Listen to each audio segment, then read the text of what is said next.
বন্ধুরা, আজকে আমি আপনাদের মাঝে রসুন নিয়ে কথা বলবো। এক কোয়া রসুনের যে কত গুণ আপনারা আমরা সারা জীবনই খেয়ে থাকি। রসুনটা কিন্তু কিভাবে খায়, রান্নায় রসুনের কিন্তু যে ভিটামিন বা মিনারেলসটা নষ্ট হয়ে যায়, কিন্তু আমরা যদি এই রসুনটা খাওয়ার নিয়ম আজকে আপনি শিখে নেবেন এবং আপনি যদি শিখতে পারেন তাহলে আপনার ফ্যামিলির সবাইকে শিখাবেন এবং ভিডিওটা শেয়ার করবেন। নতুন বন্ধুরা অবশ্যই সাবস্ক্রাইব করবেন। এবং এই রসুনের অগাধ অগাধ গুণ আপনাদের কি বলবো, যে আমাদের যদি কারো হার্টের প্রবলেম হয় বা হার্ট ইনস্টিটিউটে যেয়ে থাকেন বা হসপিটালে যেয়ে থাকেন, দেখবেন শুধু খাবারের মধ্যে রসুনই থাকে। তা আপনারা যদি এইভাবে কিভাবে খাবেন সেটা এখন বড় কথা। তারপরেও বলতে হয়, এই রসুন খেলে আমাদের হাঁটুর যাতে ব্যথা হয়, হাঁটুর ব্যথাও কমে। এই রসুন আমাদের আয়ুর্বেদীয় শাস্ত্রে বলা হচ্ছে, যাদের যৌন দুর্বলতা আছে বা সেক্স একেবারে দুর্বল, তারা যদি রেগুলার নিয়মিত খেতে পারে সেই দুর্বলতাও কেটে যায়। এছাড়া আপনাদের এই রসুন যদি নিয়মিত খেতে পারেন সঠিকভাবে, আমি যেভাবে দেখাবো, অনেক ধরনের ক্যান্সার থেকেও আপনি মুক্তি পাবেন। শুধু তাই না, ডায়াবেটিস এর নর্মাল করতেও কিন্তু অনেক সহায়তা করে। এরপরেও বলবো, রসুন আমাদের অনেক উপকার করে থাকে। যারা রসুনটা সঠিকভাবে খেতে পারেন না, তারা অবশ্যই তারা টক দইয়ের মধ্যে রসুন সারা রাত রেখে দেবেন, সকালবেলা আমি যেভাবে দেখাবো ওইভাবে খাবেন। তাদের শরীরে অনেকে প্রশ্ন করে, রসুন খেলে ভাই গায়ে গন্ধ করে, রসুন খেতে পারি না, অনেকে সমস্যা হয়, তাদের জন্য বলছি তারা টক দইটা ইউজ করবেন। এখন কি করবেন, শুধু এক কোয়া রসুন, শুধু এক কোয়া রসুন কিভাবে খাবেন, কিভাবে এটা ব্যবহার করবেন আমি দেখাচ্ছি। এক কোয়া রসুন এভাবে আপনারা নেবেন। এই রসুন যদি আপনারা সঠিকভাবে খান তাহলে কিন্তু আপনাদের ব্লাড প্রেশার নর্মাল করে থাকে। শুধু তাই নয়, এ থেকে আপনাদের শরীরে বিভিন্ন ব্যথা বেদনা, যা বাতের ব্যথায় ভুগছেন, সেই ব্যথা থেকেও আপনারা মুক্তি পাবেন। তা আপনারা দেখুন আমি কিভাবে করছি, সঠিকভাবে দেখুন, একবার সম্পূর্ণটা দেখবেন, না দেখে কেউ প্রশ্ন করবেন না। এই রসুনের যে নিয়মটা আমরা কেউ জানি না, এটা বিশেষ এক গবেষণায় দেখা গেছে। রসুনটা আমরা ঠিক এক কোয়া রসুন এভাবে নেব, নেওয়ার পরে এইভাবে একটা চপ চপ করে কাটতে পারি, এভাবে চাপ দিয়ে আমরা থেতো করে নিতে পারি। ঠিক এভাবে থেতো করে নিব, জাস্ট এক কোয়া রসুন এভাবে নিব। এখন আমি এটাকে 4 থেকে 5 মিনিট রেখে দেব। এই 4-5 মিনিটের মধ্যে আপনারা এটা খাবেন না, কারণ এটার মধ্যে অ্যালিসিন নামক এক রাসায়নিক কেমিক্যাল ডেভেলপ হয়। আপনি যখন খুলে রাখবেন এভাবে, এই অ্যালিসিনটা ডেভেলপ হতে থাকবে। এই অ্যালিসিন নামক যে রাসায়নিক ক্রিয়াটা ডেভেলপ হবে, তখন দেখবেন তীব্র একটা গন্ধ ছড়াতে শুরু করবে। আপনারা যদি তাৎক্ষণিক যদি খেয়ে নেন তাহলে কিন্তু এই বিক্রিয়াটা হবে না।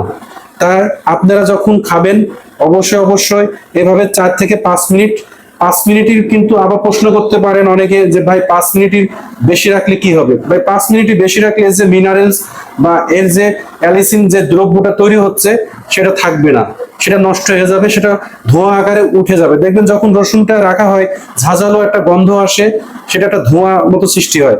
সেই ধোঁয়াটা সৃষ্টি হবে 4 থেকে 5 মিনিটের মধ্যে, এবং 4 থেকে 5 মিনিট পরে আপনারা এটা মুখে দিয়ে চিবিয়ে খাবেন। এখন অনেকে বলতে পারেন এটা কখন খাবো। যারা মুখে গন্ধের জন্য খেতে পারেন না, তারা অবশ্যই এক মুঠ মুড়ি নেবেন, মুড়ির সাথে নিয়ে চিবিয়ে খাবেন।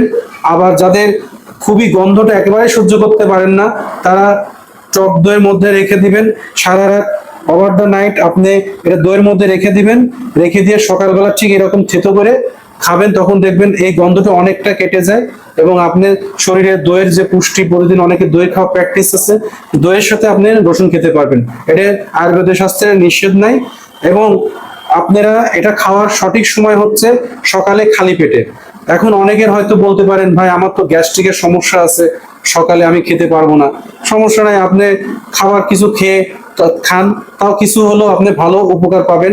কিন্তু খালি পেটে যদি গ্যাস্ট্রিকের সমস্যা থাকে তাহলে না খাওয়া ভালো। আর যাদের গ্যাস্ট্রিকের প্রবলেম নাই তারা অবশ্যই বলবো, এক কোয়া রসুন আমি যেভাবে দেখালাম এইভাবে থেতো করে নিয়ে, বা আপনারা চপ করে কেটে নিতে পারেন, চপ করে কেটে নিতে পারেন চাকু দিয়ে, বা যে কোনো চামিচ ইউজ করতে পারেন, করে কেটে নিয়ে সুন্দর করে চিবিয়ে খাবেন। আবার অনেকে কি করে সাথে খেয়ে ফেলে, এটার কোনো গুণাগুণ মান থাকে না। কারণ হচ্ছে অ্যালিসিনটা তৈরি হয় আপনি যখন রেখে দিবেন এভাবে খালি, 5 মিনিট, 4 থেকে 5 মিনিট রেখে দিবেন, তখন অ্যালিসিনটা তৈরি হতে থাকে, বিক্রিয়াটা হতে থাকে এবং অ্যালিসিন তৈরি হয় 4 থেকে 5 মিনিটের মধ্যে।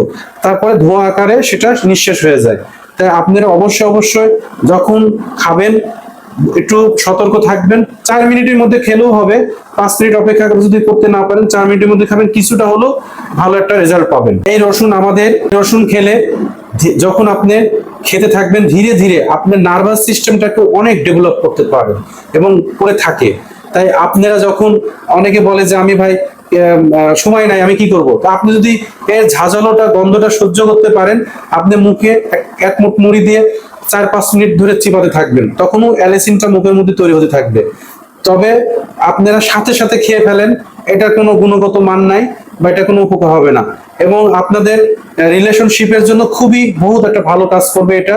তা আপনারা অবশ্যই অবশ্যই হার্টের জন্য, হাই প্রেশারের জন্য এবং আপনার নার্ভাস সিস্টেমের জন্য এবং হাঁটু ব্যথা, অনেকে গিরায় গিরায় ব্যথা, এই ব্যথাগুলো এবং অনেক সময় চুলেরও অনেক ভালো উপকার করে থাকে। তাই আপনারা অবশ্যই অবশ্যই প্রতিদিন সকালবেলা এটাকে খাওয়ার প্র্যাকটিস করুন। ভালো থাকবেন, সুস্থ থাকবেন এবং ভালো লাগলে ভিডিওটা অবশ্যই শেয়ার করবেন, ফ্যামিলির সবাই ভালো থাকবেন এবং বেশি বেশি শেয়ার করবেন, লাইক দিবেন, কমেন্টস করবেন। সে পর্যন্ত ধন্যবাদ।